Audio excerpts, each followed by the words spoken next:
அண்ணா IAS academy சாதனையாளர்களின் சங்கம். மாணவ நண்பர்கள் அனைவருக்கும் வணக்கம். நான் உங்கள் பொன்வேல் பாண்டியன், நடப்பு நிகழ்வுகள் ஆசிரியர்.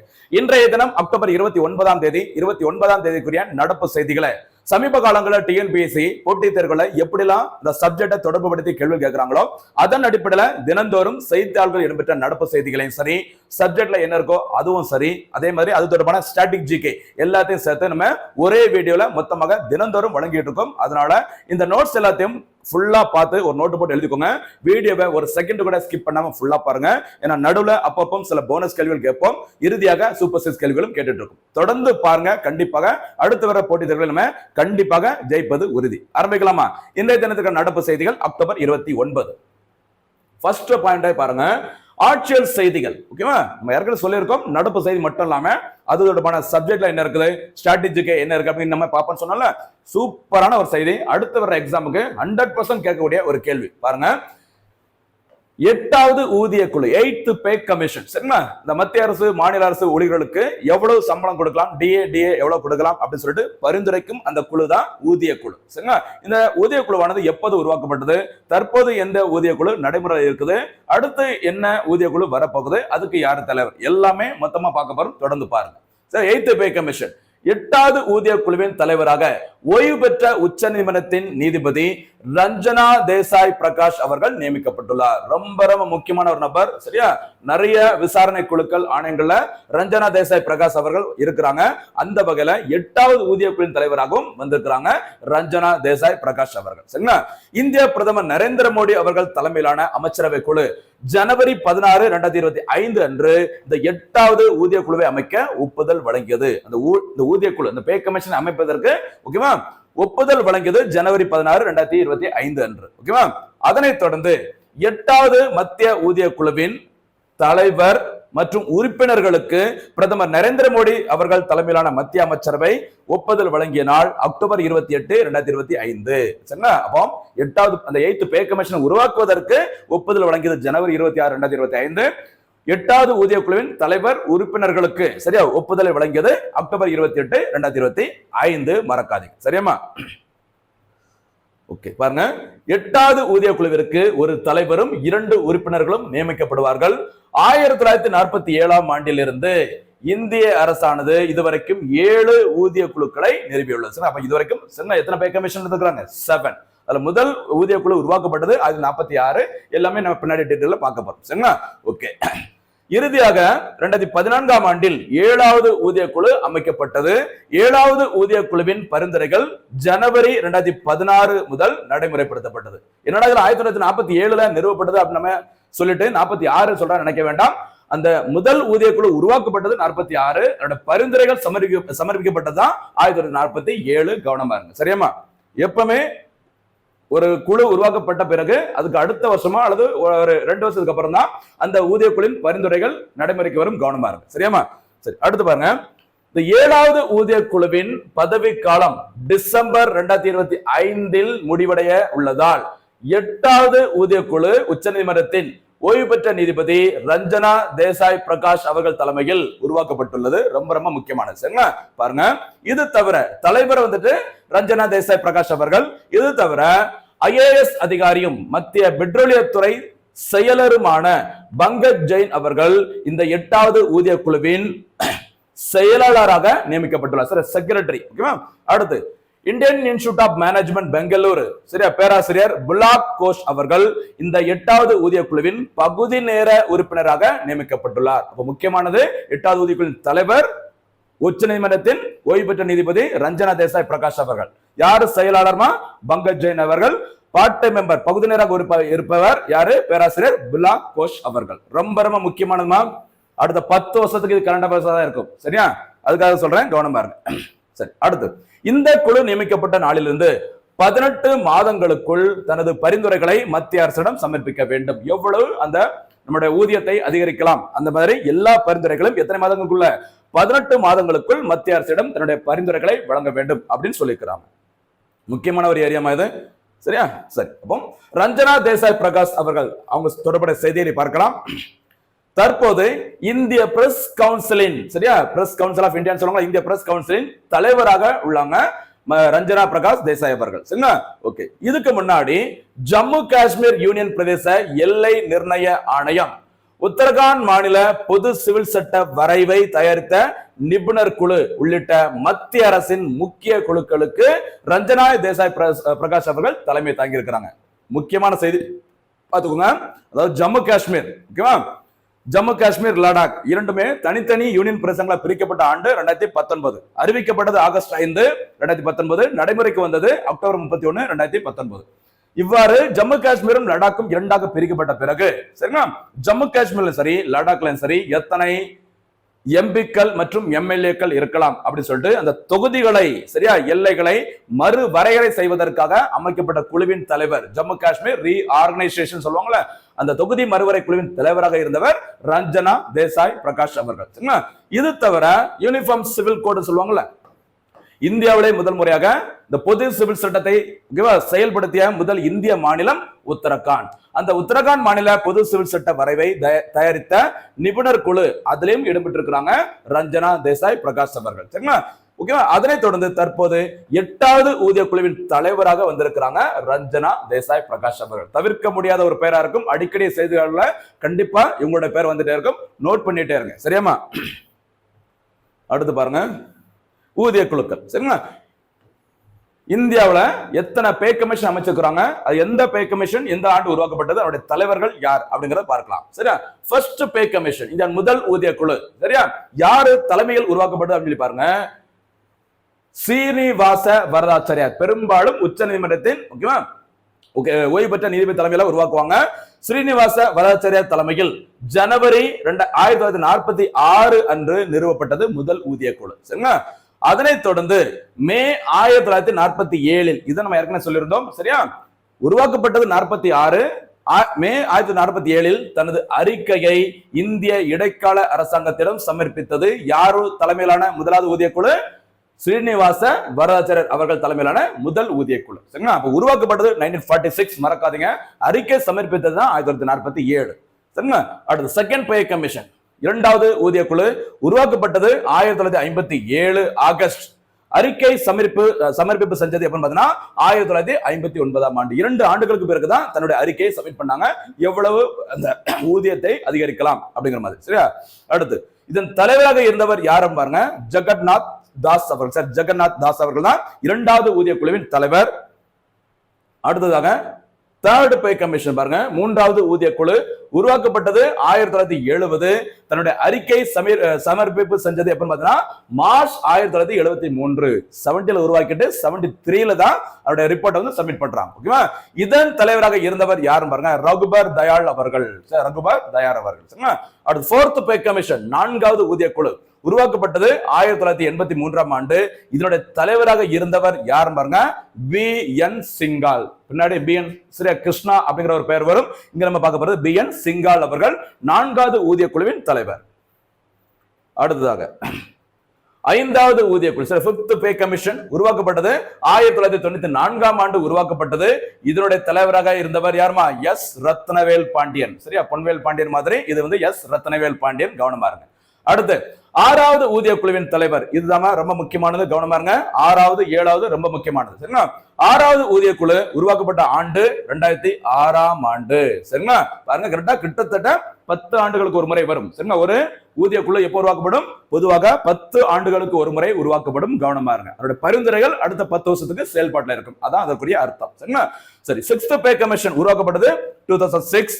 2006 என்ன வரணும் சொல்ல பார்க்கலாம். 2006 நிறைய விஷயங்கள் பார்த்திருக்கோம். NDRF அமைப்பு முறைப்படி உருவாக்கப்பட்டது. வேற சரி, ஓகே, நிறைய வாட்டி பார்த்துட்டு அப்படியே விட்டுலாம். சரி, 6வது ஊதிய குழு உருவாக்கப்பட்ட 2006ஆம் ஆண்டு. இதன் தலைவராக இருந்தவர் பி.என். ஸ்ரீ கிருஷ்ணா அவர்கள். ரொம்ப முக்கியமானது, நிறைய தேர்வுகளை இதை பத்தி கேட்டுக்கிறாங்க, அதனால சொல்றேன். சிக்ஸ்த் பே கமிஷன் சேர்மன் யாரு? பி.என். ஸ்ரீ கிருஷ்ணா அவர்கள். சரியா? அடுத்ததாக தற்போது நடைமுறையில் இருக்கும் ஊதிய குழு, எந்த ஊதிய குழு? 7வது ஊதிய குழு, செவன்த் பே கமிஷன். ரொம்ப ரொம்ப முக்கியமானது, கவனமா இருக்கு. சரிங்களா? 7வது ஊதிய குழு உருவாக்கப்பட்டது செப்டம்பர் 25, 2013ஆம் ஆண்டு. சரியா? 2013 என்னென்ன சட்டங்கள் ஞாபகம் வரணுமா? உணவு பாதுகாப்பு சட்டம். சரியா? வேற பணிபுரியும் இடங்களில் பெண்களுக்கு பாதுகாப்பு வழங்கக்கூடிய அந்த வன்முறைகளுக்கு எதிரான சட்டம் 2013. அப்புறம் மனித கழிவுகளை மனிதனின் கைகளால் அள்ளுவதை தடுக்கும் சட்டம் 2013. இப்படி நிறைய விஷயங்கள் இருக்குது இந்த 2013. அந்த 2013ஆம் ஆண்டு தான் 7வது ஊதிய குழு உருவாக்கப்பட்டது. சரிங்களா? அதனைத் தொடர்ந்து ஜூன் 29, 2016 அன்று மத்திய அமைச்சரவை 7வது ஊதிய குழுவின் பரிந்துரைகளை அங்கீகரித்தது. என்னைக்கு டேட்ல? ஜூன் 29. நமக்கு என்ன தினமா? ஜூன் 29 இந்தியாவில தேசிய புள்ளியியல் தினம். PC மகளனோபிஸ் அவருடைய பிறந்த நாள், மறக்க கூடாது. சரிங்களா? ஓகே. தலைவர் உச்சநீதிமன்றத்தின் முன்னாள் நீதிபதி AK மாத்தூர் அவர்கள். சரியா? AK மாத்தூர் அவர்கள் தான் தற்போது நடைமுறையில் இருக்கிற 7வது ஊதிய குழுவின் தலைவர். ஏகேனா பெரும்பாலும் யார சொல்லணும்? ஏகேனா அஜித் குமார். சரியா? சில நியூஸ் பேப்பர்லாம் போடுவாங்க. நடிகர் அஜித்குமார் அவர்கள் தன்னுடைய தங்கிட்ட வேலை பார்க்கிற அந்த வேலையாட்கள், சரிங்களா, அவங்க எல்லாத்தையுமே பார்த்தீங்கன்னா ரொம்ப நல்லா பத்திரமா பார்த்துப்பாங்க. வீடு கட்டி தனியா கொடுக்குறாங்க, சம்பளம் நல்லா கரெக்டா கொடுத்துருவாங்க அப்படின்னு சொல்றாங்க. சரிங்களா? அப்படி நினைச்சுக்கலாம். சம்பளம் அப்படின்னாலே AK ஞாபகம் வேண்டும். ஓகேவா? AK மாத்தூர். இது ஏன் சொல்றேன் அப்படின்னா, RK மாத்தூர், ராதாகிருஷ்ண மாத்தூர், சரிங்களா, இதே மாதிரி நிறைய மாத்தூர் நிறைய அமைப்புகளுக்கு தலைவராக இருக்கிறாங்க. அந்த வகையில நமக்கு சம்பளம் சொல்லி வரும்போது AK அஜித்குமார் ஞாபகம் வேண்டும். அந்த வகையில 7வது ஊதிய குழுவின் தலைவர் AK மாத்தூர் அவர்கள் ரொம்ப ரொம்ப முக்கியமானது. சரியாமா? அடுத்ததாக இப்ப நம்ம கரண்ட்ல உள்ள 8வது ஊதிய குழு. சரி, 8th பே கமிஷன். ஏற்கனவே சொன்னதான். மத்திய அமைச்சரவை இந்த 8வது ஊதிய குழுவை அமைப்பதற்கு ஒப்புதல் வழங்கியது ஜனவரி 16, 2025. அதனைத் தொடர்ந்து 8வது ஊதிய குழுவின் தலைவர் மற்றும் உறுப்பினர்களை அமைப்பதற்கு ஒப்புதல் வழங்கியது அக்டோபர் 28, 2025. இதன் தலைவராக நியமிக்கப்பட்டுள்ளவர் உச்ச நீதிமன்றத்தின் ஓய்வு பெற்ற நீதிபதியாக இருந்தவர் ரஞ்சனா தேசாய் பிரகாஷ் அவர்கள். சரிங்களா? 8வது ஊதிய குழுவின் செயலாளர், சரிங்களா, செயலர் செக்ரட்டரி யார் பார்த்தீங்கன்னா பங்கஜ் ஜெயின் அவர்களும் பகுதி நேர உறுப்பினராக தேர்ந்தெடுக்கப்பட்டுள்ளவர் யார் அப்படின்னா புலாக் கோஷ் அவர்கள். இதுதான் 8வது ஊதிய குழு. திருப்பி சொல்றேன், அடுத்த 10 வருஷத்துக்கு 2026ஆம் ஆண்டு வரைக்கும் இது நடப்பு செய்தியில வரும். கவனமா இருங்க. சரிங்களா? நம்ம அதுக்கு முன்னாடி TNPSC எக்ஸாமா இதோ ஒரு போட்டித் தேர்வுகளே கண்டிப்பா பாஸ் பண்ணிட்டு போயிரும். தேவைப்படாது நினைக்கிறேன். அப்படிதானமா? சரி, பார்க்கலாம். அடுத்ததாக இன்னொரு முக்கியமான செய்தி பாருங்க. இந்தியன் பாலிட்டி தொடர்புடைய ஒரு நடப்பு செய்திகள். பாகிஸ்தான் பெண்ணுக்கு 20 ஆண்டுகளுக்கு பிறகு இந்திய குடியுரிமை. சரிங்களா? ஓகே, பாருங்க. பாகிஸ்தானில் இருந்து 20 ஆண்டுகளுக்கு முன்பு இந்தியாவின் உத்தரப்பிரதேச மாநிலத்தில் குடியேறிய பாகிஸ்தானை சேர்ந்த பெண்ணிற்கு தற்போது இந்திய குடியுரிமை வழங்கப்பட்டுள்ளது. சரிங்களா? இதோட பேக்ரவுண்ட் யாருக்கு வழங்கப்பட்டது அப்படிலாம் பெரும்பாலும் கேட்க மாட்டாங்க. அதுக்கு எதன் அடிப்படையில இந்தியன் சிட்டிசன் கொடுத்தாங்க அப்படிங்கிற மாதிரி நமக்கு கேட்கலாம். சரிங்களா? பாருங்க. குடியுரிமை திருத்த சட்டம் 2019 நமக்கு தெரியும். குடியுரிமை சட்டம் 1955. குடியுரிமை திருத்த சட்டம் சிட்டிசன்ஷிப் அமெண்ட்மெண்ட் ஆக்ட் சொல்லுவாங்களா, CAA. குடியுரிமை திருத்த சட்டம் 2019 படி டிசம்பர் 31, 2014ஆம் ஆண்டிற்கு முன்பு பாகிஸ்தான், ஆப்கானிஸ்தான், வங்கதேசம் ஆகிய நாடுகளில் உள்ள 6 மத சிறுபான்மையினர் இந்தியாவில் குடியேறி இருந்தால் அவர்களுக்கு இந்திய குடியுரிமை வழங்கப்படும் சொல்லியிருக்கிறாங்க. ரொம்ப ரொம்ப முக்கியமான பாயிண்ட்மா. என்ன சொல்லியிருக்கிறாங்க? இந்திய குடியுரிமை திருத்த சட்டம் நிறைவேற்றப்பட்டது 2019ஆம் ஆண்டு. அந்த சட்டத்தை என்ன சொல்றாங்க அப்படின்னு பாத்துக்கோங்க. எப்பமா என்ன சொல்லியிருக்கிறாங்க? டிசம்பர் 31, 2014. இந்த தேதிக்கு முன்னாடி, சரியா, எங்க இருந்து? ஆப்கானிஸ்தான், அதுக்கு கீழே இருக்க பாகிஸ்தான், நம்முடைய அண்டை நாடான பங்களாதேஷ், இந்த 3 நாடுகள்லையும், சரிங்களா, யார் மைனாரிட்டி, சரிங்களா, மைனாரிட்டி ரிலிஜியஸ் வைஸ் பார்க்கும்போது மத ரீதியாக சிறுபான்மை இன மக்களாக இருக்கிறாங்களோ அந்த 6 மத சிறுபான்மை மக்கள் இந்த 3 நாடுகளையும் சில பிரச்சனைகள், சில இன்னல்களை சந்திச்சிருந்தாங்க அப்படின்னா அவங்க இந்தியாவுக்குள்ள எப்ப குடியேறி இருந்தா மட்டும் டிசம்பர் 31, 2014ஆம் ஆண்டுக்கு முன்னாடி ஆப்கானிஸ்தான், பாகிஸ்தான், வங்கதேசம் ஆகிய நாடுகளில் உள்ள 6 மத சிறுபான்மை மக்கள், சரிங்களா, அவங்களுக்கு தான் இந்திய குடியுரிமை வழங்கப்படும் சொல்லியிருக்காங்க. நமக்கு தெரிய வேண்டியது அந்த 3 நாடுகள் எதெல்லாம் அப்படி தெரிஞ்சிருக்கணும். அதே மாதிரி எந்த டேட்டுக்கு முன்னாடி டிசம்பர் 31, 2014 அதையும் நம்ம பார்த்திருக்கணும்.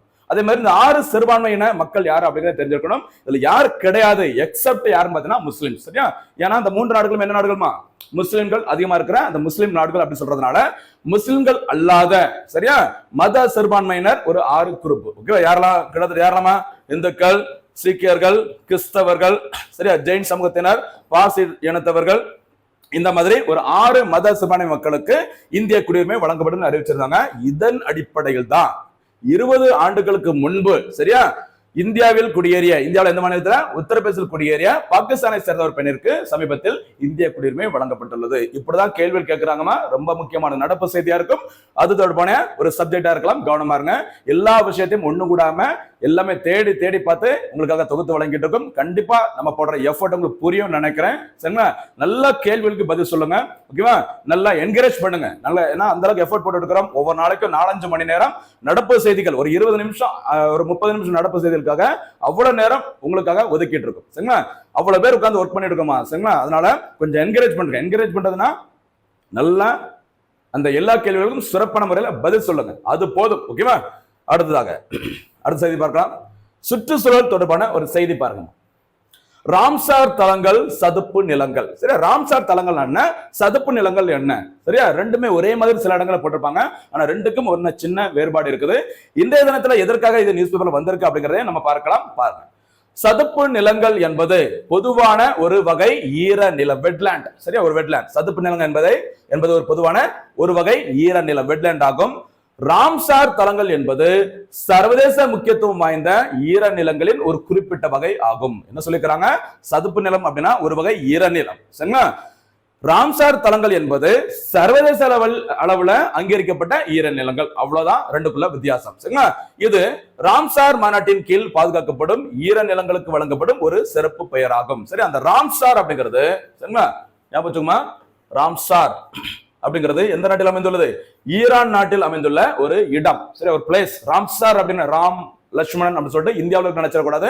ராம்சார் என்பது ஈரான் நாட்டில் அமைந்துள்ளது. 1971ஆம் ஆண்டில் உலக ஈர நிலங்கள் தொடர்பான மாநாடு நடைபெற்றது. அதனைத் தொடர்ந்துதான் அந்த மாநாடு நடைபெற்ற அந்த இடத்துக்கு பேரை அப்படி வச்சுக்கிறாங்க, ராம்சார் தலங்கள் அப்படிங்கிற பேரை வச்சுக்கிறாங்க. சரியாமா? எனவே எல்லா ராம்சார் தலங்களும் சதுப்பு நிலங்கள் அல்லது ஈர நிலங்கள். எல்லா ராம்சார் தலங்களும் கண்டிப்பா என்னதான் இருக்கும்? சதுப்பு நிலங்களால் அல்லது ஈர நிலங்கள் இருக்கும். ஆனால் எல்லா சதுப்பு நிலங்களும் ராம்சார் தலங்கள் அல்ல.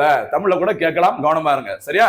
இது ஏன் அப்படின்னா ராம்சார் தலங்கள் என்பது சர்வதேச லெவல்ல அங்கீகரிக்கப்பட்டவை. சரியா?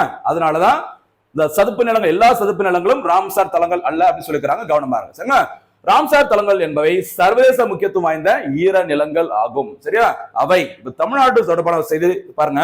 அவை இந்த ராம்சார் தலங்கள் 1971இல் ஈரானின் ராம்சார் நகரில் கையெழுத்திடப்பட்ட ஈர நிலங்களுக்கான ஒப்பந்தத்தின் கீழ் பாதுகாக்கப்படுகின்றன. சதுப்பு நிலங்கள் என்பது கடல் மட்டத்திலிருந்து, ஒரு முக்கியமான பயன் பாருங்க. அதாவது பொதுவா போட்டித் தேர்வுல கேட்பாங்க, ஈர நிலங்கள், சரியா, தேசிய பூங்காக்கள், பறவைகள் சரணாலயங்கள், உயிர்கோள காப்பகங்கள் அப்படின்னா என்னென்ன இயல்புகள், சரி, என்னென்ன ஃபீச்சர்ஸ் இருந்தா அது அந்த பெயரில் அழைக்கப்பட வேண்டும். அந்த வகையில சதுப்பு நிலங்கள் என்பது கடல் மட்டத்திலிருந்து 6 மீட்டர்களுக்கு குறைவான ஆழம் கொண்ட பல்வேறு வகை சூழல் தன்மைகளை கொண்ட ஒரு நீர்நிலைகளாகும். எத்தனை மீட்டர்மா?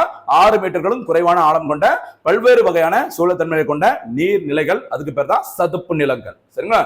ஓகே, பாருங்க. 1971ஆம் ஆண்டு, திருப்பி வந்துட்டே இருக்கு பாருங்க, ரொம்ப முக்கியமானது. 1971ஆம் ஆண்டு ஈர நிலங்கள் தொடர்பான மாநாட்டின் கீழ், எங்க? ராம்சார் எங்க அமைந்துள்ளது? ஈரான் நாட்டில். ஓகேவா? மாநாட்டின் கீழ் நிறுவப்பட்ட ராம்சார் தல சட்ட செயல்முறையின்படி 2017ஆம் ஆண்டு ஈர நிலங்கள் பாதுகாப்பு மற்றும் மேலாண்மை விதிகளின் கீழ், முக்கியமான பயன் பாருங்க, சதுப்பு நிலம் அல்லது காப்பு காடு, ராம்சார் தலம், 3வது ஈர நிலம் ஆகியவை 3 தனித்தனி மற்றும் வேறுபட்ட வகைப்பாடுகள் சதுப்பு நிலம் என்று அறிவிக்கப்படும் என அறிவிக்கப்பட்டுள்ளது. இதுவும் ரொம்ப ரொம்ப முக்கியமானது, கவனமா இருக்கு. சரிமா? அதனைத் தொடர்ந்து இன்னொரு முக்கியமான செய்தி பாருங்க. தமிழ்நாடு வனச்சட்டம் 1882, சரியா, 1882 படி பள்ளிக்கரணை பகுதியில் சுமார் 698 ஹெக்டேர் பரப்பளவு பள்ளிக்கரணை சதுப்பு நில காப்பு காடாக 2007ஆம் ஆண்டு அறிவிக்கப்பட்டது. சரிங்களா? இது எதற்காக நியூஸ் வந்தாங்க அப்படின்னா, அந்த பள்ளிக்கரணையில பார்த்தீங்கன்னா, சரிங்களா, அனுமதி இல்லாம சில கட்டிடங்களை கட்ட போறாங்க அப்படிங்கிற மாதிரி செய்தியில் வந்ததுனால, ஒரு சர்ச்சை ஏற்பட்டதுனாலதான் இந்த இது செய்தியில வந்திருக்குது. ஓகேவா? ஒரு செய்தித்தாள் இடம்பெற்று அதற்கான சட்டங்கள் ஏதாச்சும் நியூஸ் பேப்பர்ல வந்ததுன்னா அதை நோட் பண்ணிக்கோங்க. பெரும்பாலும் தேர்வுகள்ல அதான் கேட்பாங்க. சரிங்களா? ஓகே. தமிழ்நாடு ஈர நிலங்கள் இயக்கம் தொடங்கப்பட்ட ஆண்டு 2021ஆம் ஆண்டு. சரியா? 2021ஆம் ஆண்டு தமிழ்நாடு, சரியா, 16வது சட்டப்பேரவையின் முதலமைச்சராக பொறுப்பேற்றவர் மு.க. ஸ்டாலின் அவர்கள். சரியா? அந்த வருஷம் தான் தமிழ்நாடு ஈர நிலங்கள் இயக்கம் தொடங்கப்பட்டது 2021 மறக்காதீங்க. சரிங்களா? அதே மாதிரி உலக ஈர நிலங்கள் தினம் எந்த தேதியில் கடைபிடிக்கப்படுகிறது அப்படின்னு பார்த்தீங்கன்னா பிப்ரவரி 2ஆம் தேதி. அதற்கு காரணம் 1971 பிப்ரவரி 2 அன்று ஈரான் நாட்டின் ராம்சார் என்ற இடத்தில் உலக ஈர நிலங்கள் மாநாடு நடைபெற்றது. சரிங்களா? அந்த மாநாடு நடைபெற்ற பிப்ரவரி 2ஆம் தேதி தான் உலக ஈர நிலங்கள் தினமாக கடைபிடிக்கப்பட்டு வருகிறது ஆண்டுதோறும். சரிங்களா? அடுத்த வர்ற வீடியோல பாத்தீங்கன்னா தமிழ்நாட்டில் அமைந்துள்ள அந்த முக்கியமான அந்த ராம்சார் தலங்கள் மொத்தம் 20 இருக்குது. அந்த 20 கொஞ்சம் பார்த்துருவாங்க. அடுத்த பதிவுல அந்த 20 ஈர நிலங்களும் எந்த ஆண்டு உருவாக்கப்பட்டது, எந்த மாவட்டத்தில் அமைந்துள்ளது அப்படிங்கிறத அடுத்த வீடியோல நம்ம பார்க்கலாம். சரிங்களா? சரி, தொடர்ந்து பாருங்க. கரையை கடந்தது மோந்தா புயல். சரியா? ஒரு வாரமா வந்துட்டே இருக்கு, பெருசா பிரச்சனை இல்லாட்டினாலும் சரியா, புயல் புயல் சொல்லி நம்ம பயமுறுத்தி வச்சிருந்த அந்த மோந்தா புயல் ஒரு வழியா கரையை கடந்தது. பாருங்க, மோந்தா புயலானது ஆந்திராவில் சரிங்களா காக்கிநாடா மசுலிப்பட்டினம் சரிங்களா இடையே அந்தர்வேதி பாளையம் என்ற இடத்தில் கரையை கடந்தது. கரையை கடந்த போது மணிக்கு 110 கிலோமீட்டர் வேகத்தில் பலத்த சூறாவளி காற்று வீசியது. இந்த மோந்தா புயலுக்கு பெயரிட்ட நாடு தாய்லாந்து. இதற்கான மீனிங் என்னன்னு பாத்தீங்கன்னா அழகான மலர்கள் அப்படி சொல்லுவாங்க. ஆந்திராவின் தற்போதைய முதலமைச்சராக இருப்பவர் சந்திரபாபு நாயுடு அவர்கள். ஆந்திராவின் தற்போதைய துணை முதல்வராக டெபுட்டி சிஎம் இருப்பவர் பவன் கல்யாண் அவர்கள். இந்த ஏரியாவை கொஞ்சம் வீட்டுல போய் பாருங்க, முடிஞ்சா பதில் சொல்லுங்க. தமிழ்நாட்டில் எந்தெந்த மாநிலங்களில் தற்போது துணை முதல்வர்கள் இருக்கிறாங்க அதை வந்துட்டு போனஸ் கேள்வியா சொல்லுங்க. சரியா? டெபுட்டி சிஎம் தமிழ்நாடு உட்பட மகாராஷ்டிரா, ஆந்திராவில ஒரு சில மாநிலங்கள துணை முதல்வர்கள் இருக்கிறாங்க. யாரு அப்படிங்கறத பதில் சொல்லுங்க. இப்படி கூட செட்டா இந்தியன் பாலிட்டி தொடர்பான நடப்பு செய்திகளை கேட்கலாம், கவனமா இருங்க. அடுத்ததாக ஒரு தேசிய செய்தி. இந்த மாதிரி ஒரு சில கொஸ்டின்ஸ் அடிக்கடி அப்பப்போ கேட்பாங்க. சரியா? முக்கியமா இந்த போலீஸ் தேர்வு, எஸ்எஸ்சி, ஆர்ஆர்பி எக்ஸாம்ல இந்த கேள்வி கண்டிப்பா கேட்பாங்க, கவனமா இருங்க. சரியா? புஷ்கர் கால்நடை கண்காட்சி இந்தியாவில மிகப்பெரிய ஒரு கால்நடை கண்காட்சி, அதோட பேர் தான் புஷ்கர் கால்நடை கண்காட்சி. இந்த புஷ்கர் கால்நடை கண்காட்சியானது எந்த மாநிலத்தில் நடைபெறும்? ராஜஸ்தான் மாநிலத்தில் நடைபெற்றது. சரிங்களா? இந்தியாவின் மிகவும் புகழ்பெற்ற கால்நடை சந்தை அப்படின்னு சொன்னா இதுதான் சொல்லுவாங்க, புஷ்கர் கால்நடை சந்தை. எந்த மாநிலமா? ராஜஸ்தான் மாநிலம். சரிங்களா? பேப்பர்ல படிச்சிருந்தா தெரிஞ்சிருக்கும், நல்ல போட்டோ எல்லாம் போட்டிருந்தாங்க. சரியா? என்ன போட்டிருந்தாங்கம்மா?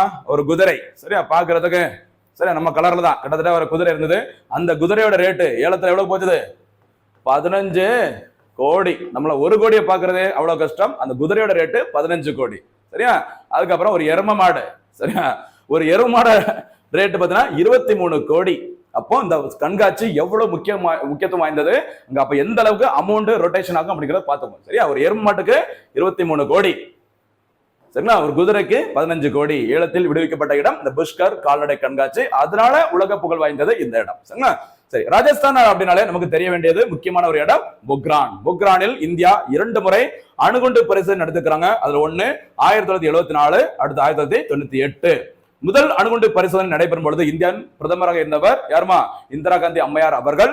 2வது அணுகுண்டு பரிசோதனை நடைபெறும் பொழுது இந்தியன் பிரதமராக இருந்தவர் அடல் பிகாரி வாஜ்பாய் அவர்கள். முதல் அணுகுண்டு பரிசோதனைக்கு வைக்கப்பட்ட பெயர் கண்டிப்பாக நமக்கு பார்த்திருக்கும் ஏற்கனவே. என்ன பேருமா? சிரிக்கும் புத்தர், லாஃபிங் புத்தான்னு சொல்லுவாங்க. 2வது அணுகுண்டு பரிசோதனை வைக்கப்பட்ட பெயர் ஆபரேஷன் சக்தின்னு சொல்லுவாங்க. அதையும் மறக்க கூடாது. வாய்ப்பு கிடைக்கும் போது ரிவிஷன் பண்ணுங்க. ரிவிஷன் பண்றவங்க தான் போட்டித் தேர்வுகளில் ரொம்ப ஈஸியா ஜெயிப்பாங்க. சரிங்களா? ஏன்னா சில பேர் நினைக்கலாம், சில பாயிண்ட்ஸ் எல்லாம் சொன்னதே சொல்றாரு அப்படின்னு நினைக்கலாம். எத்தனை வாட்டி சொன்னாலும் நமக்கு எக்ஸாம்ல பாஸ் பண்ற வரைக்கும் நீங்க சொல்லிட்டே இருங்க. அதுதான் ஒரு நல்ல ஒரு சக்சஸ்க்கான ஒரு ரூட் அது. ஓகேவா? சரி, அடுத்து ஒரு அறிவியல் தொழில்நுட்பம் தொடர்பான ஒரு செய்தி பாருங்க. டெல்லியில் செயற்கை மழை சோதனை வெற்றி. சரியா? இப்ப தீபாவளி அது இதுன்னு நிறைய வந்ததுக்கு அப்புறமா டெல்லியில நிறைய காற்று மாசுபாடு ஏற்பட்டது. இந்த காற்று மாசுபாடு டக்குன்னு குறையணும் அப்படின்னா ஒரு நல்ல ரெயின்ஃபால், மழைப்பொழிவு இருந்தா நல்லது அப்படின்னு நினைக்கும் போது ரெயின்ஃபால் இல்ல. அதனால செயற்கை மழையை வரைவைத்து அந்த காற்று மாசுபாடை குறைப்பதற்கு சில முயற்சிகள் எடுத்தாங்க, பார்க்கலாம். கான்பூரில் இருந்து சரியா வரவழைக்கப்பட்ட விமானத்தில் இருந்து மேக விதைப்பு, இந்த கிளவுட் சீடிங் சொல்லுவாங்க. சார், கிளவுட் சீடிங் முறையில் செயற்கை மழை பொழிவு வெற்றிகரமாக நடத்தப்பட்டது. சரிங்களா? இதோட முக்கியமான நோக்கம் டெல்லியில் காசு மாசுபாட்டை குறைப்பது இதனுடைய முக்கியமான நோக்கமாகும். சரிங்களா? சரி, அடுத்து என்ன அப்படின்னு சொல்லி பார்க்கலாம். செயற்கை மழை அப்படின்னா என்ன அப்படின்னு சொல்லி பாருங்க. சரியா? செயற்கை மழைக்கு பொதுவாக சில்வர் அயோடைடு, இது நிறைய எக்ஸாம்ல கேட்டுக்கிறாங்க, கவனம் பாருங்க. செயற்கை மழைக்கு பொதுவாக பயன்படுத்தக்கூடிய அந்த கெமிக்கல் ரசாயனம் silver iodide. Silver iodide, potassium iodide, உலர்பனி அதாவது கார்பன் டை ஆக்சைடு மற்றும் டேபிள் உப்பு போன்ற ரசாயனங்கள் பயன்படுத்தப்படுகின்றன. ரொம்ப முக்கியமான செய்தி பாருங்கம்மா. சரியா? மேகங்களில் உள்ள நீர்த்துளிகள் பனிக்கற்களாக மாறவும் பின்னர் மழையாக பொழியவும் இவை உதவுகின்றன. சரிங்களா? சரி, ஒவ்வொரு அந்த ரசாயனங்களின் பயன்பாடு என்ன அப்படிங்கறத பார்க்கலாம். ஃபர்ஸ்ட் ரொம்ப முக்கியமானது சில்வர் அயோடைடு. சரி, சில்வர் அயோடைடு இது செயற்கை மலைக்கு மிகவும் பொதுவாக பயன்படுத்தப்படும் ஒரு ரசாயனம். சரியா, இதுதான் ரொம்ப முக்கியமானது. அடுத்து பாருங்க, உலர்பனி. சரி, அந்த ட்ரை ஐஸ் அப்படி சொல்றேன். அந்த உலர்பனி இது திட கார்பன் டை ஆக்சைடு, இது மேக விதைப்புக்கு பயன்படுத்தப்படுகிறது. சரி, அந்த கிளவுட் சீடிங், சரி, மேக விதைப்பிற்கு பயன்படுத்தப்படுகிறது. அடுத்து பொட்டாசியம் அயோடைடு, இது சில்வர் அயோடைடு போலவே செயல்படுகிறது. கிட்டத்தட்ட ரெண்டும் ஒண்ணுதான் அப்படிங்கிற மாதிரி சொல்றாங்க. சரிங்களா. அடுத்து சால்ட், சோடியம் குளோரைடு. சரியா, டேபிள் சால்ட் அப்படி சொல்றேன். சோடியம் குளோரைடு போன்ற உப்பு வகைகளும் பயன்படுத்தப்படுகின்றன. பிற ரசாயனங்கள் இது தவிர வேற எதெல்லாம் அந்த செயற்கை மலைக்கு பயன்படுத்துறாங்க பார்த்தீங்கன்னா, சில நேரங்கள் சமயங்களில் urea, ammonium nitrate, calcium carbide அல்லது கால்சியம் ஆக்சைடு போன்ற பொருட்களும் பயன்படுத்தப்படுகிறது. இதற்காக செயற்கை மலை பெரும்பாலும் அடிக்கடி செயற்கை மலை எங்க வர வைப்பாங்கன்னா டெல்லி. நோக்கம் காற்று மாசுபாடை குறைப்பது, அதற்காக தான். சரியா, நமக்கு தெரிய வேண்டியது அந்த சில்வர் அயோடைடு மறந்துடக்கூடாது. அடுத்து பாதுகாப்பு தொடர்பான ஒரு முக்கியமான செய்தி பாருங்க. சரியா, பாருமா, ரொம்ப முக்கியமான ஒரு செய்தி பாருங்க. ரஃபேல் போர் விமானத்தில் குடியரசுத் தலைவர். சரிங்களா, இது ஏதாச்சும் ஒரு போர் விமானத்துல இந்திய குடியரசுத் தலைவர் யாராச்சும் பறந்தாங்க அப்படின்னா அது எந்த போர் விமானம், அது எங்கு உருவாக்கப்பட்டது அப்படிங்கிறத கொஞ்சம் பார்த்துக்கோங்க. சரியா, ஹரியானாவின் அம்பாலா விமானப்படை தளத்தில் 2020ஆம் ஆண்டு ரஃபேல் போர் விமானம் முதல் முறையாக இணைக்கப்பட்டது. சரிங்களா, இங்கு இந்திய குடியரசுத் தலைவராக தற்போது இருப்பவர் யாருமா? திரௌபதி முர்மு அவர்கள். சரி, திரௌபதி முர்மு அவர்கள் இந்தியாவின் எத்தனையாவது குடியரசுத் தலைவர்மா? போனஸ் கேள்வி சொல்ல பார்க்கலாம். திரௌபதி முர்மு அவர்கள் இந்தியாவின் எத்தனையாவது குடியரசுத் தலைவர், எந்த மாநிலத்தை சேர்ந்தவர் அப்படிங்கிறத சிறப்பா பதில சொல்லுங்க. ஓகேவா? ஓகே. ரஃபேல் போர் விமானம் பிரான்ஸ் நாட்டின் டஸ்சால்ட், சரி, டஸ்சால்ட் ஏவியேஷன் நிறுவனத்தால் தயாரிக்கப்பட்டதாகும். சரிங்களா, ரொம்ப முக்கியமானதுமா. அதாவது அந்த ரஃபேல் போர் விமானம், இந்த ரஃபேல் அப்படிங்கிற போர் விமானம் இந்திய விமானப்படையில இருக்க முக்கியமான ஒரு அதிநவீன ஒரு போர் விமானம், அதிக வல்லமை சக்தியை கொண்டது. சரிங்களா, இந்த போர் விமானம் பிரான்ஸ் நாட்டிடமிருந்து நம்ம வாங்கியிருக்கோம். இதை தயாரிப்பது பிரான்ஸ் நாட்டின் டஸ்சால்ட் அப்படிங்கிற ஏவியேஷன் நிறுவனமானது. ஓகேவா? இந்த ரஃபேல் போர் விமானது முதல் முறையாக இந்திய விமானப்படையின் எங்கு சேர்க்கப்பட்டது அப்படின்னு சொல்லி பார்த்தீங்கன்னா ஹரியானாவின் அம்பாலா விமானப்படை தளம். சரிங்களா, இதற்கு வைக்கப்பட்ட பெயர், அந்த ரஃபேல் போர் விமானத்தின் முதல் படைப்பிரிவிற்கு வைக்கப்பட்ட பெயர் என்னன்னு பார்த்தீங்கன்னா கோல்டன் ஆரோஸ். என்ன பேரு?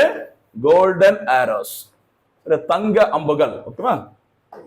கோல்டன் ஆரோஸ் எதனுடன் தொடர்புடைய அப்படின்னா ரஃபேல் போர் விமானத்தின் முதல் படைப்பிரிவு உருவாக்கப்பட்ட இடம் அம்பாலா விமானப்படை தளம், அமைந்துள்ள மாநிலம் எங்கன்னு பார்த்தீங்கன்னா ஹரியானா. இங்க இருந்துதான் ரஃபேல் போர் விமானத்துல ஓகேவா யார் பறக்க போறாங்க இந்த தினத்துல? இந்திய குடியரசுத் தலைவர் திரௌபதி முர்மு அவர்கள். சரியாமா? எவ்வளவு செய்திகளை சேர்த்து மொத்தமா கொடுக்குறோம் அப்படிங்கிறத தொடர்ந்து பாக்குறவங்களுக்கு நல்லா புரியும். சரியாமா? நம்ம எவ்வளவு கஷ்டப்பட்டு உங்களுக்காக நோட்ஸ் ரெடி பண்றோம் அப்படின்னு சொல்லிட்டு. இது தவிர இன்னொரு முக்கியமான பாதுகாப்பு துறையுடன் தொடர்புடைய செய்தி, ரஷ்யாவின் SJ-100, சரி, SJ-100 பயணிகள் விமானத்தை இந்துஸ்தான் ஏரோநாட்டிக்ஸ் நிறுவனம் தயாரிக்க உள்ளது. இந்த இடத்துல ஒரு போனஸ் கேள்வி ஏற்கனவே கேட்டிருக்கிற ஒரு வீடியோல, இந்துஸ்தான் ஏரோநாட்டிக்ஸ் நிறுவனம் எப்போது உருவாக்கப்பட்டது, அதனுடைய தலைமையிடம் எங்க இருக்கு அப்படிங்கறத பதில சொல்லுங்க. சரிங்களா?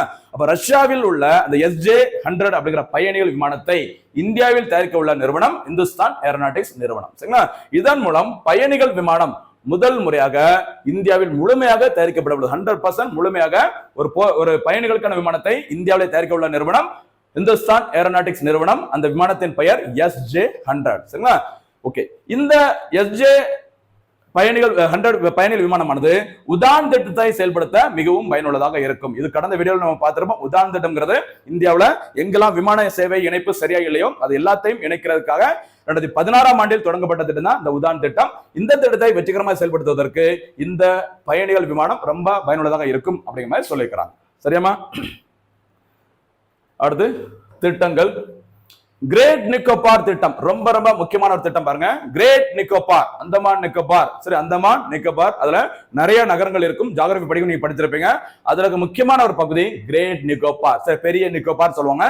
கிரேட் நிக்கோபார் திட்டம் என்பது கிரேட் நிக்கோபார் தீவின் முழுமையான வளர்ச்சி மற்றும் மேம்பாட்டிற்காக நிதி ஆயோக் அமைப்பினால், யாரா? நிதி ஆயோக் அமைப்பால், சரியா, நிதி ஆயோக் அமைப்பால் முன்மொழியப்பட்ட ஒரு உள்கட்டமைப்பு திட்டமாகும். இந்த திட்டத்தின் மூலமாக விமான நிலையங்கள், நெடுஞ்சாலைகள், மின் உற்பத்தி நிலையங்கள், துறைமுகம் போன்றவை அமைக்கப்பட உள்ளது. எங்க? கிரேட் நிக்கோபார். அந்த திட்டத்தை பரிந்துரைத்தது யாருமா? நிதி ஆயோக். மறக்காதீங்க. சரி, சரியா? கிரேட் நிக்கோபார் மாவட்டத்தின் வளர்ச்சி திட்டத்திற்கு சரிங்களா 2022ஆம் ஆண்டில் இந்திய அரசானது ரூபாய் 75,000 கோடியை ஒதுக்கியுள்ளது. சூப்பரான ஒரு திட்டம், கவனமா இருங்க. சரியாமா? இந்த திட்டத்தின் மூலம் மேற்கொள்ளப்படும் 4 பெரிய வளர்ச்சி திட்டங்கள் எதெல்லாம் சொல்லி பாருங்க. முதல் வளர்ச்சி திட்டம் நிக்கோபார் மாவட்டத்தில் உள்ள கடற்கரை காலத்திய கடற்கரையில் ஆண்டிற்கு 14.2 மில்லியன் சரக்கு பட்டங்களை கையாளும் வகையில் புதிய துறைமுகம் அமைக்கப்பட உள்ளது. 1. அடுத்து சர்வதேச அந்த விமான நிலையம் அமைக்கப்பட உள்ளது. 3வது 16,610 ஹெக்டேர் பரப்பளவில் 450 மெகாவாட் திறன் கொண்ட இயற்கை எரிவாயு மின் உற்பத்தி நிலையம் அமைக்கப்பட உள்ளது. இது தவிர சூரிய மின்னாற்றல் நிலையங்களும் அதனுடன் இணைக்கப்பட உள்ளது. ஓகேவா? 4வது வளர்ச்சி திட்டம் கடற்கரையில் 2 புதிய பசுமை நகரங்கள் அமைக்கப்பட உள்ளது. சரிங்களா? ரொம்ப முக்கியமான ஒரு திட்டம், கவனமா இருங்க. இது எதுக்கு இன்னைக்கு நியூஸ்ல வந்திருக்கு அப்படின்னா, இந்த கிரேட் நிக்கோபார் திட்டம் செயல்படுத்தப்பட்டது வந்ததுன்னா அங்க இருக்கிற பழங்குடி மக்கள் அந்த இடத்துல குடியிருக்க முடியாது. சரிங்களா? அவங்களுக்கு ரொம்ப பிரச்சனை வரும் அப்படிங்கிற மாதிரி செய்திகள் இடம்பெற்றதுனால அந்த திட்டம் என்னெல்லாம் பண்ண போறாங்க அப்படிங்கிற தொகுத்து வழங்கியிருக்கும். சரியா? தொடர்ந்து பாருங்கம்மா. எல்லா போனஸ் கேள்விகளுக்கும் சரியா சூப்பர் 6 கேள்விகளுக்கும் மறக்காம பதில சொல்லுங்க. இறுதியாக நம்ம பார்க்க போறது இந்த தினத்திற்கான சூப்பர் 6 கேள்விகள். சரியா? முதல் சூப்பர் 6 கேள்வி, உலக ஈரநிலங்கள் தினம் எப்போது கடைபிடிக்கப்படுகிறது? 2வது சூப்பர் 6 கேள்வி, 8வது ஊதிய குழுவின் தலைவராக நியமிக்கப்பட்டுள்ளவர் யார்? 3வது சூப்பர் 6 கேள்வி, 1வது ஊதிய குழுவின் தலைவர் யார்? சரிங்களா? 4வது சூப்பர் 6 கேள்வி, ரஃபேல் போர் விமானத்தை இந்தியா எந்த நாட்டிடமிருந்து வாங்கியுள்ளது? 5வது சூப்பர் 6 கேள்வி, இந்தியாவின் மிகவும் புகழ்பெற்ற புஷ்கர் கால்நடை கண்காட்சி எந்த மாநிலத்தில் நடைபெற்றது? 6வது சூப்பர் 6 கேள்வி, சுகோய் போர் விமானத்தில் பறந்த முதல் இந்திய குடியரசுத் தலைவர் யார் அப்படிங்கறத சிறப்பான முறையில பதில் சொல்லுங்க. சரிங்களா? தொடர்ந்து ஃபாலோ பண்ணிட்டு வாங்க. கண்டிப்பாக அடுத்து வர தேர்வுகளை ரொம்ப ஈஸியா நம்ம வெற்றி பெற முடியும். மீண்டும் சந்திக்கலாம். நன்றி, வணக்கம்.